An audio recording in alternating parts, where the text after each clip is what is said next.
Is it? What were you saying? It's okay. I was just going to ask if this is if you do audio video as well. The video literally is just short clips for social media. I do have a YouTube channel. I don't promote it. I just give the raw footage on there with a nice little cover. And then because some Okay. of the guests they want to see who they are listening to. And so what happens is that I just have it on there. But it's funny because I don't edit that part, right? I'm all about, let's just be real. If there's mess ups, there's mess ups. I don't care. But I will edit the audio part of it. I just don't necessarily Okay. edit the video part of Okay. it. Got it. And I can send you some of those clips as well for you if you'd like. Yeah, sure. Yeah, to use on social media. Yeah, yeah, yeah. Definitely. Yay. Well, any other questions at all? And you have topics that you already want to discuss. Yeah, so just about somatic, what you do, Yeah. and just about the nervous system for women. This primarily is a women's podcast. I do get some men that tune in, but it's all based on women. So Nice. and I Perfect. know you work with women only, so this is Hmm. the perfect podcast for you. Perfect. I have to wave Yeah. at my husband. Hello, coming in. So I'm glad I didn't really, I hit record, but I didn't officially hit record. Okay. Okay, well, I'm going to go for it anyway. Hi, Victor. How are you doing? Good, how are you? Sorry, Good. sorry. It's all good. Okay. What's out? Okay. Okay, Bye. bye. Like I said, no raw footage. All right. Kymber Maulden, the author of Nourishing Our Sanity. That's a great title, by the way. I need some nourishment for that. Is a certified integrative health coach and holistic nutrition consultant dedicated to healing and transformation. Her personal journey from chronic health struggles to achieving holistic wellness reflects her deep commitment to self-improvement and empowerment. Kymber's expertise lies in the somatic and trauma-informed approaches, emphasizing the critical role of the nervous system in overall well-being. Through her engaging speaking engagements and advocacy work, she shares invaluable tools and insights for self-regulation and healing, inspiring others to embark on their own transformative journeys. My fellow Bay Area, hey, Kymber, how are you doing Hello. today? I'm good. I'm really happy to be here. Yes, I'm excited Yeah. to speak with you. I know it's the end of the day for both of us, so I know I'm a little bit tired today because it's so hot in this room. Because I, and so we're just going to go with it and have fun, though. So thanks for being on my show today. Of course. It's an honor. Yeah. So can you just share with us your journey into the health and holistic space and what inspired you to focus specifically on women's health in your practice? Yeah. I'll take the short version. So I have struggled with my health a lot, as so many people, I think, especially in the like more integrative, alternative, preventative health world. And so my background, education and career background is in child development, early child development. So kind of like hit a point where working with children, I felt like I was, it's beautiful work, but I was not really doing the work that I felt called to do because I was working with children. And then on the side, I was like researching nutrition and like putting myself through nutrition training. And so I went back to school to study. Initially, I was going to get a dietetics license, but I decided to just take my science degree and go and study some holistic programs that were a bit more aligned with me. But kind of a long journey through just like nutrition and health coaching. And the first few years of my business was me kind of winging it and working with anyone. And then I started to get more, clear that I needed to focus. I needed to dial in my focus. And the vast majority of the people who were working with me were women anyways. So about 2020 is when I decided to work specifically with women. End of 2019, beginning of 2020, I created a women's health course. And then I also wrote this ebook, Nourishing Our Sanity, which, little side note, I recently launched my own podcast. And then I also am rebranding. I'm in the process right now of rebranding my coaching business, and I'm going to be using recycling that name. So Nourishing Our Sanity will be my coaching business, and it will also be my podcast, or it is my podcast already. So, and the reason I think I moved to that name and just like the rebrand in general is that I went from nutrition, primarily nutrition and health coaching, up until 2022, and then I decided to jump into the trauma work. And so I spent a solid year and a half. And I had done a lot of work with trauma, with my own trauma, had been through several trainings over the years. So I already had some awareness and understanding and some, personal experience with it. But what I was finding is that more and more women I was working with were kind of reaching a limit to what nutrition alone could do. And so that's when I moved more into the mental health, excuse me, mental health, nervous system, specifically working with CPTSD and, ACE scores and attachment type stuff. So that's where I'm at now. And with the women piece, it's just, I have a woman's body. I am a woman, and that's one of those things where like, that's a journey in and of itself, of just like not really knowing what it means to be a woman, being kind of disassociated from my body for a lot of my life. And so when I started to work with women, that's when I really started to kind of like dive into what it means to be a woman for me, and realize how passionately I feel towards this topic, and advocating for women, to just, to care for themselves better, to be more conscious of messages we're receiving from culture, and to differentiate ourselves from men. Yes. And so I knew there was some significance to your title there when it came to your ebook. There goes your coaching and then your podcast. Congratulations on the new Thank you. podcast, by the Thank way. you. Oh, you're Yeah. gonna have so Very much exciting. fun. It's like Yeah. it's like your baby. Yeah. You nurture and you love it, and it's just so much fun. So congratulations on that. Thank I cannot you. wait to tune in, and also for the listeners to tune in as well. I wanted to talk to you a little bit about, it wasn't PTSD, it was CPTSD. Yes. Can you go ahead and explain to our audience what that is, as well as ACEs? I actually was at a TED Talk, and one of the speakers there, she was advocating ACEs. And I'm like, what is ACEs? And she was talking about some score. And I was like, what is a score? And then, yes, because a lot of it has to tie into addiction. So if you can just talk a little bit about that, I would appreciate that. Yeah, of course. So PTSD is what most people are familiar with, and that's post-traumatic stress disorder. And that tends to be, although there's overlap between the two, they are very different in the way that they develop, or the way they manifest and how they show up throughout our life. So PTSD tends to be more of a shock trauma. It's usually something happens to us that threatens our survival. So an assault, a car crash, we're in a war, something happens where we're not able to move through the stress of that experience. We're not able to kind of process and digest the stress of that experience. And so we store it in our bodies.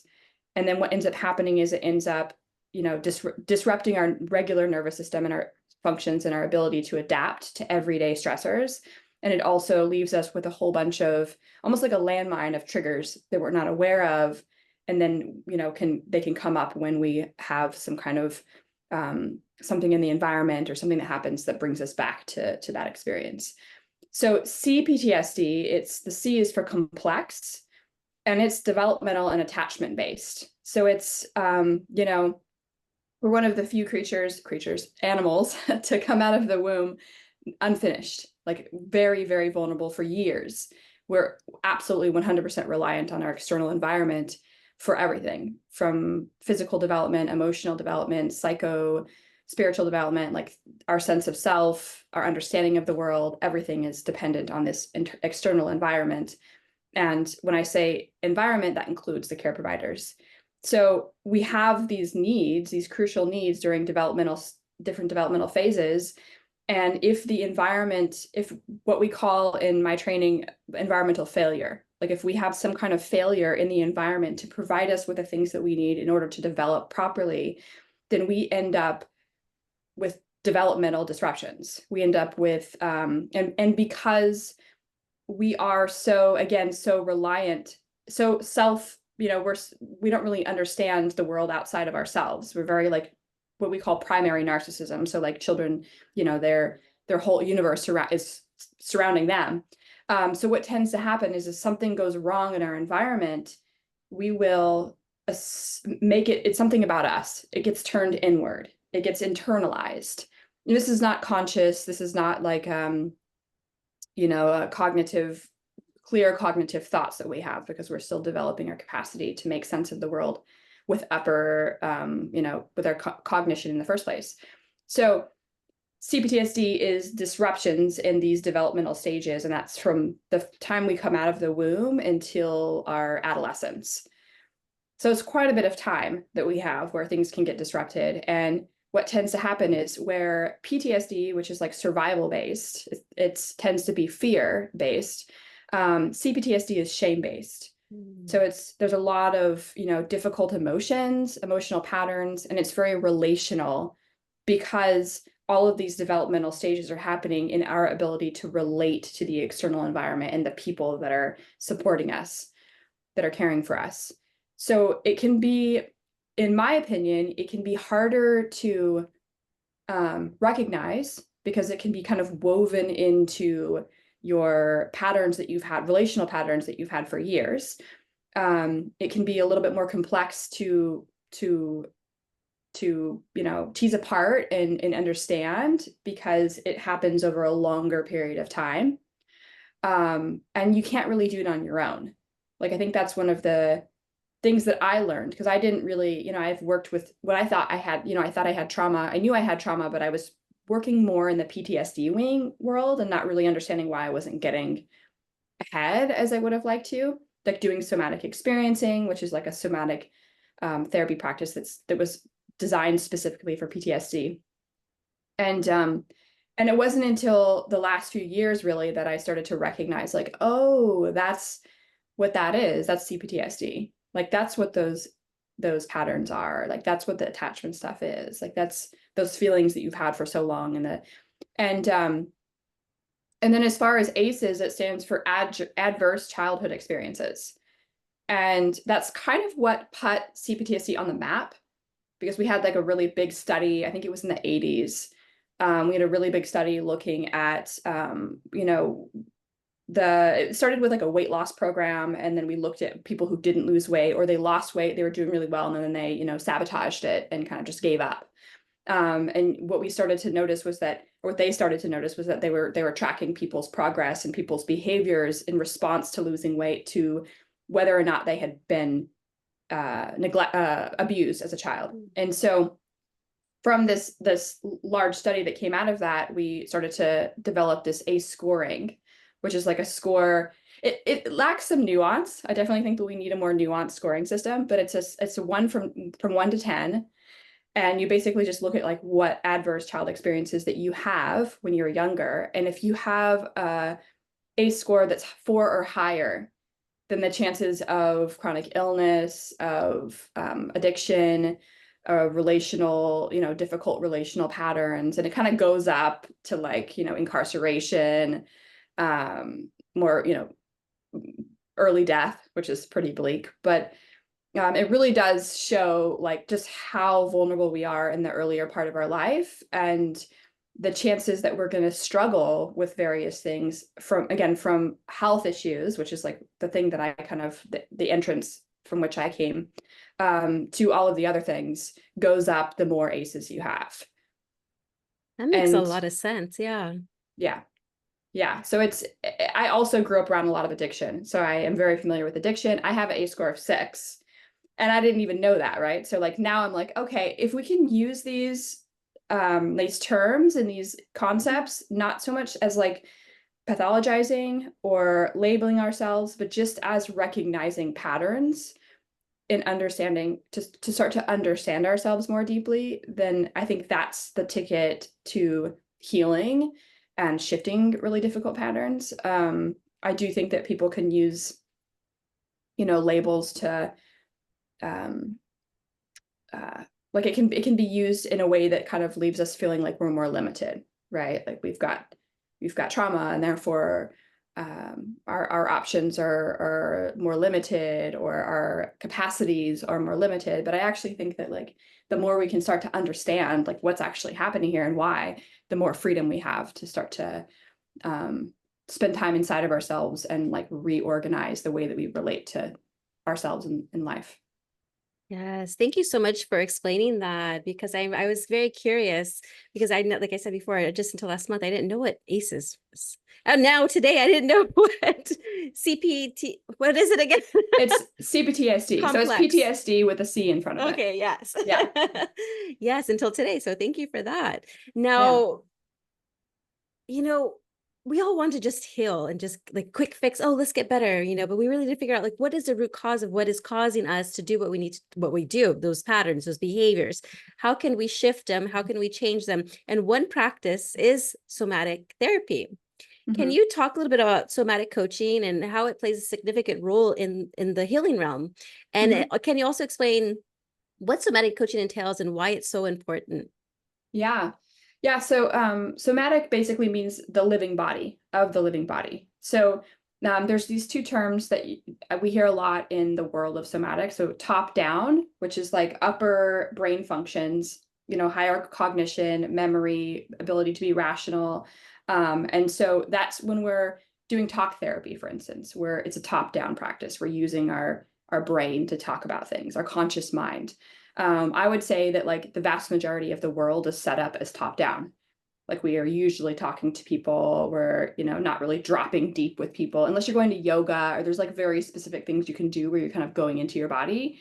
Somatics is bottom up. So that means that I think they're both really important and I use a combination of both. I think that oftentimes we get really stuck in our minds, and a lot of us don't even really know what's happening in our bodies. Like there's a term called the felt sense that we use a lot to describe everything that's happening inside of us all the time. And for a lot of us, we have been so disassociated, for so long as a survival mechanism, that we often don't really know what's happening inside of us until we are having something that's incredibly disruptive. So with somatics, and there's different approaches too. There's different forms of somatic therapy. There's, like I mentioned before, somatic experiencing, which is a specific form of therapy that was developed by Peter Levine. And it's kind of, you use, like I took away things from it that I can use in my day-to-day life. So it's definitely helpful, but it was developed specifically to help work with PTSD. And so because CPTSD is complex and relational, and I find that a combination of both is really important. If you just bring up stuff in your body and you don't have the language, the cohesive narrative, the relational safety to be able to work through it, I think it can make things potentially worse. So I combine several different things. I have training in parts work, which is, I don't know if you've ever heard of parts work. Okay, I absolutely love it. It's one of my favorite things to use, both with myself and with clients. So it originates from internal family systems therapy, and it's a form of therapy where the concept is like we have an external family that we're born into, and then we have an internal family that we develop in response to our experiences early in life. And a lot of us walk around thinking that we are just this one person, like we're this solid single entity. But from the perspective of parts work, we are multitudinous. We have multiple parts that are running all the time. A lot of times they're in conflict with each other. It's like having this whole huge family inside of you. And we have, there's different iterations of it depending on how it's being practiced. I was trained in a somatic parts work. So it's like how to recognize parts as they show up in your body, as symptoms, as sensations, injuries. And so, but the idea is like we have this true self, this essence, this spirit, whatever you want to label it as, that we come into the world with, and then we start to develop parts in response to our experiences. We experience or we develop something called protector parts, which is like parts that we develop to protect us from perceived harm, from danger, from like vulnerability, from shame. We have exiled parts, and those tend to be those really vulnerable parts that we have learned to hide, to put away, to ignore. And so when you're dealing that, once you kind of understand this and practice this, you start to see like you can start to recognize when you're interacting with someone's protector parts. Like there's a feeling when you're with someone and you're interacting with their true self versus when you're interacting with their protector parts. And go ahead. I was like putting like a front on, right? Yeah. And I think like people get triggered, people are rude, there's like so many different things that come out of people when they're in self-protection. And if you get into a relationship with someone and they might not even know that they have CPTSD, I think it's, again, because there's all of these developmental stages that can get disrupted, and it's a spectrum. It's not like you either have it or you don't. It's you can have a little bit, you can have an ACE score of 2, you can have an ACE score of 9. So, but when you start to get to know someone, or you start to spend more time with them, and there's like difficult patterns, you can start to see, oh, that's their protector parts. Like that particular situation brings up their protector parts, that, context, or, whatever it is that's going on. And if you don't, it can create a lot more like understanding and compassion, as well as for yourself, because a lot of the times our protector parts, they really do want to protect us. Like they mean the best. Oftentimes it's really outdated. They don't realize that we're 30 or 40. They're trying to protect our 6-year-old self. Yeah. So would this be considered the ego? The protector parts, you mean? Yeah. Is that similar to like the ego? Yeah, I mean, that's a different philosophy. Like that's a different approach. I think you can combine them potentially. Like you could see it that way. I think the ego, for me, it feels less resonant than, because again, like I think I grew up thinking of the ego as like, yeah, I had like a negative association with the ego, and I think a lot of people do. Yeah. But I think you're right. The ego does exist to protect us, right? And Yeah. so, I guess when I relate to it as protector parts, there's just a level of compassion there, because I'm able to recognize that whether it's myself or someone else, they were at some point that they felt like they were not safe. Like at some point they felt like there was something wrong with them, or they needed to hide, so there's a little bit more, humanity in that view when you look at it that way. Yeah. And yeah, so I have a parts work training, and then I also have attachment coach training, and then something called NARM, which is probably the thing that I practice the most, and that stands for Neuro-Affective Relational Model. And that's like one of the, I think, main therapeutic models that was designed specifically for CPTSD. Oh, wow. And that's a combination of top down and bottom up, looking at those like developmental stages pretty closely, and ways that, like, strategies that we developed developmentally to deal with environmental failure. Yeah. Can you share a success story from one of your clients who've actually experienced this with you? Yeah, yeah, there's several of them. I would say one in particular, and this is actually, I don't tend to work with older women. I tend to work with women between the ages of like, 20s, 30s, 40s, but this woman was in her late 50s. And she had struggled her whole life with she had a lot of trauma from her early life, and had to grow up really fast, and then had 5 children. And now she was in this place where her children had moved out of the home and were living their own lives. And so it was like her first time in her life to start working with her own stuff. So she had spent like the vast majority of her life in survival mode, because she had to take care of her mom and then her children. And so when we started working together, I don't think she was able to recognize any of her patterns. It was just completely overwhelming, to the point where she was using cannabis and alcohol to manage her symptoms, or her experiences of herself. And so through our work together, she was able to actually like shift out of relying on those substances, and start to recognize her patterns in real time. And then we developed different tools and practices for keeping her embodied, for keeping her grounded, because it's one of those things where you have to have day-to-day strategies to to support yourself in feeling safe while you do this work, because there's a reason we leave our bodies, right? So just having someone sit and feel a bunch of stuff is like not, oftentimes that just stresses the brain out.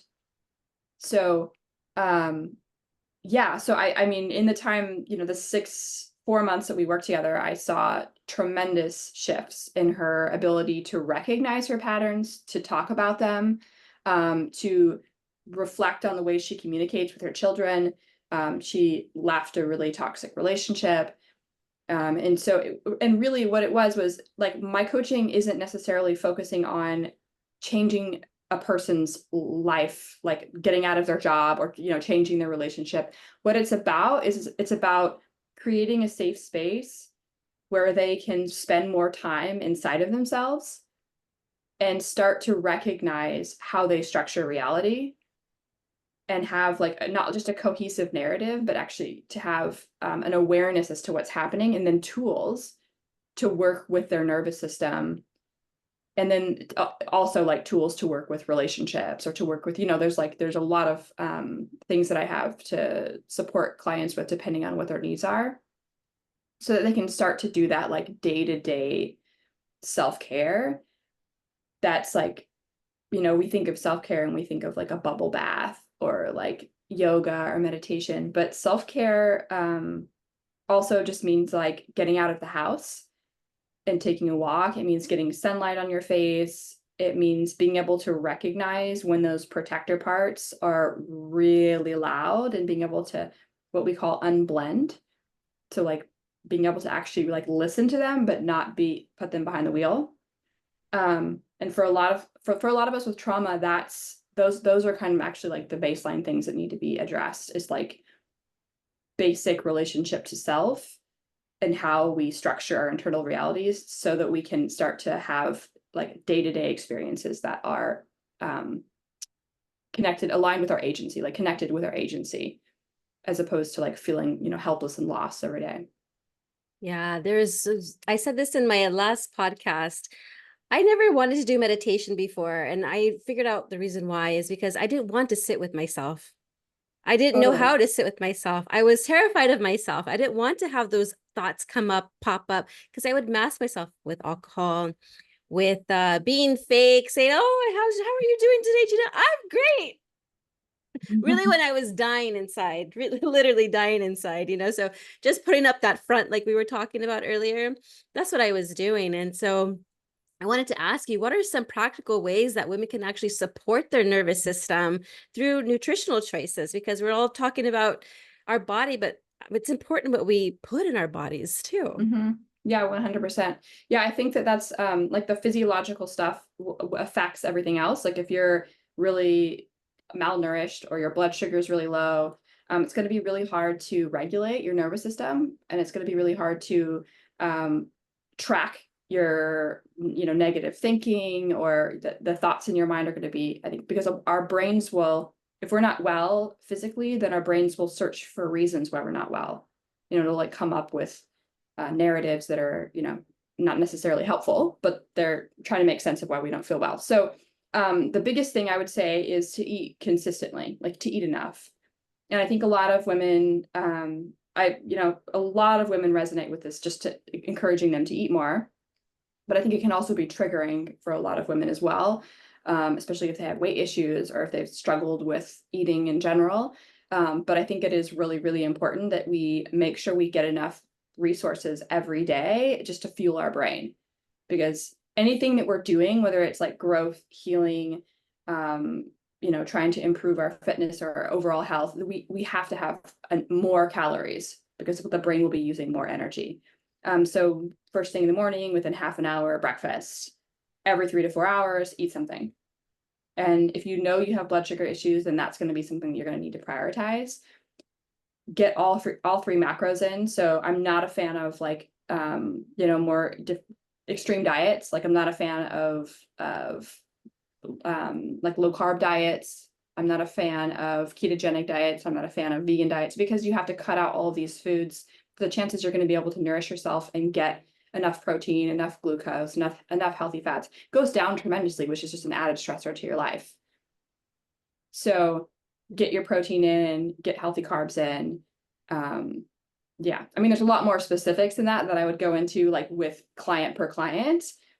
I practice nutrition under the kind of umbrella term bioenergetic or pro-metabolic, which is the concept that our biological system is both energy and substance, and they feed off of each other. So like energy produced within the cell affects how the cells and the tissues in that area function, and that affects how our body functions overall, like the structure of our body functions. And you have to have both, and energy begets structure, and then depending on, and we get energy from oxygen and from food.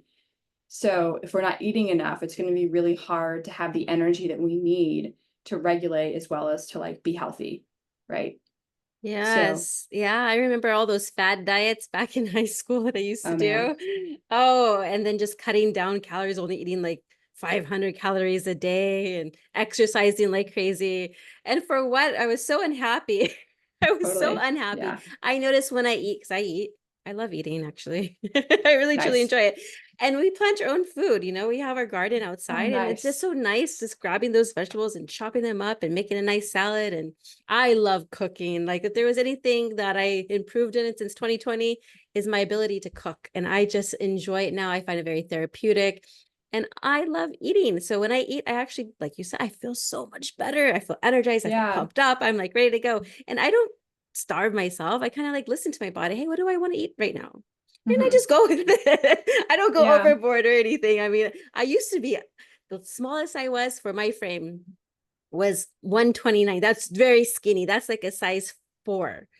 The biggest I Yeah. was 210. So I've been on both sides Yeah. there. And so I know what it's like to yo-yo and do that. But right now I'm at a comfortable weight for myself. I feel like how old am Mhm. I? Oh my gosh. Okay. For almost 43 in December. Yikes. I'm just thinking, but I don't I feel couldn't it. tell. I don't I feel couldn't it. tell. I don't feel it. I was just telling my husband yesterday, we were like about to go to bed. We're laying down. I'm like, we're getting old, huh? I said, but I don't feel it. I said, where'd the years go? I don't get it. Like it feels like I'm going backwards. And I think it's because Nice. I'm taking care of myself now, to quit the booze, and just I worked with the mindset coach and I had a health coach. I had all the coaches in the world, and I think they're so important in our growth in life. And so that's why I love all your coaches, you and all the other ones that have helped me and all the other ones out there that have been on my show. Thank you for your work. Thank you. Yeah, of course. And I do feel like it is really important, right? Like we're not meant to do this alone. Right. Yeah. Right. Yeah, because Yeah. that ties in. We can heal ourselves, so we need guidance, right? Yeah, 100%. I mean, I don't think we're supposed to do anything alone. Like, and that sounds kind of weird to say, but like, I don't think that we're supposed to go through life alone. Like, I don't think that humans are designed for that. And I think there's a lot of like loneliness and like, I need to do this myself mentality.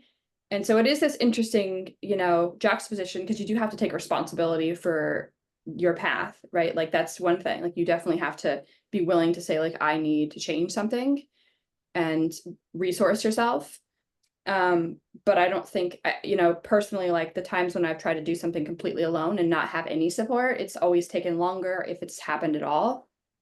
So I do think that like having someone, whether it's a hired coach and you can actually, you have resources for that, or even just like family members or church or something, you need those people that are going to support you and cheer you on and hold you accountable.